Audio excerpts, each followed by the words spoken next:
tell us who you play in Love and Mercy? I play Brian Wilson of the Beach Boys.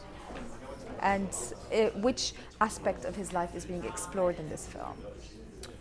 Well, what I like about this film is that we are taking two very specific points of Brian's life and trying to explore them as thoroughly as possible and juxtaposing them against each other rather than trying to cover the whole life and shortchanging, who the guy really is. So I play Brian when he is going to quit touring and try to stay in the studio to make new music, to push himself, and to do something that hasn't been done, and that's Pet Sounds. So I got to pretend to be in the 60s, working with musicians, recreating Pet Sounds, trying to recreate Smile, and then sort of the onset of struggle as well and mental illness. Is it 100% true to life, or is there a creative interpretation, this film? Well, it's a film, so I think we were true to what we know. I mean, I listened to a bajillion hours of session tapes and would throw in things that I heard Brian say to a musician, or we would.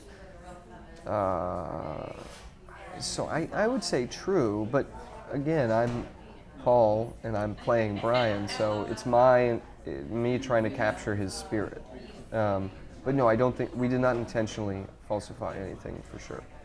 Did you hesitate before taking on the role because it's a real life, a famous person who's still alive? Was it daunting in any way?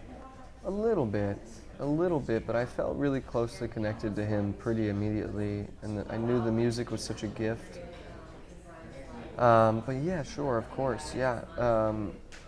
I wanted to do him justice in some way. And I think the biggest thing, to play and sing like Brian is really hard, so that was scary.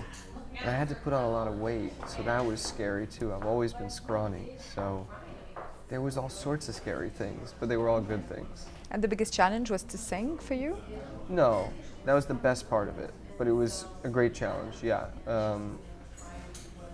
I mean, Brian's range is pretty substantial, and our voices don't sound exactly alike, so I tried to get a little closer to his tone without trying to be exact. I still wanted my soul a part of it as well. No, the challenge was everything, but everything was also joyous. Tell us about how joyous and important the Beach Boy music was to this film. I mean, Brian is his music, I think that's his true voice, that's his true soul, so it's important when you watch the film. It was important for all the actors, and I think it's important to a lot of fans out there, and it's really special stuff, and particularly Pet Sounds and Smile are on a whole nother level from most music.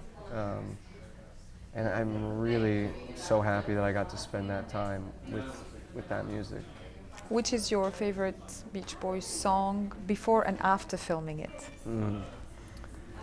I think before I came to the film, probably In My Room might have been one of my favorite songs of theirs, and Good Vibrations. But I think once I really got intimate with it, there's so many great tracks, but You Still Believe in Me off of Pet Sounds is a very special song to me. Surf's Up is a very special song to me. And a lot of the stuff that didn't make it onto Smile, there's amazing little tidbits here and there. So I'm pretty into most of it. Is it more for you a movie about artists' struggles or about a man's own struggles, or a bit of both?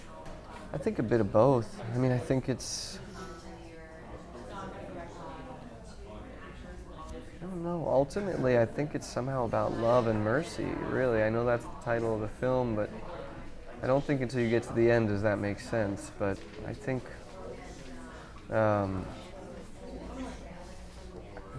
think Brian's struggles, I related to them, so, I think other people will. And the perseverance to endure what he went through. And in the wake of a lot of tragedies, to create such beautiful music is really extraordinary.